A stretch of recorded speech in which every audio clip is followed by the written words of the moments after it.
ايه يا عم، ايه يا عم، وشك ظاهر لي في السكرين. انت خد انت كده معاك. حبيبي طول ما انت من غير سكرين فاهمني فانا عارف. ركب سكرين اوهاي.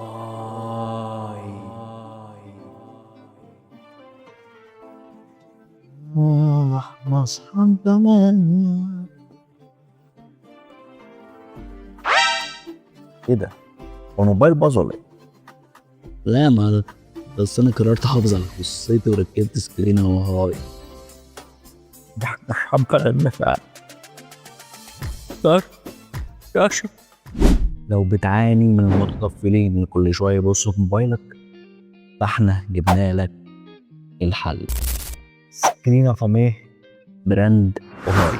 مش بس حمايه، خصوصيه كامله.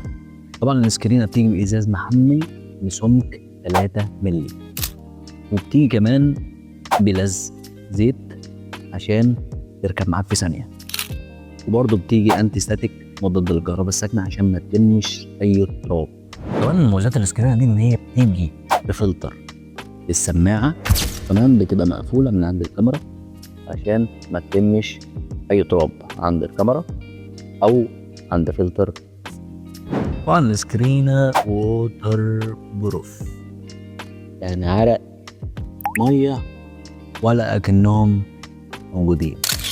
طبعا الحواف تبقى مشطوفه على شكل كيرف عشان تعيش معاك اكتر، ما تتكسرش من عند الاطراف بسهوله.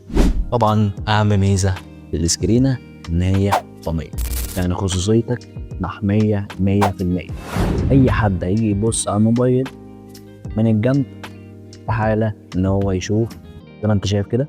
انت كده شايف الرسمه اللي تحت السكرين.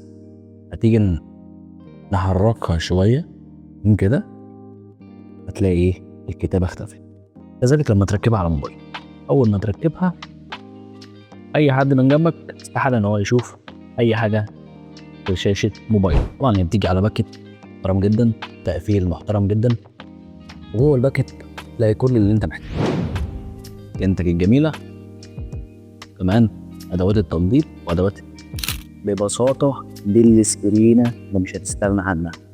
هنا الفاميل براند اوهاي متوفره حصريا لكل تجار واصحاب محلات اكسسوار الموبايل على ابلكيشن جمله كميات وفري بسعر الجمله.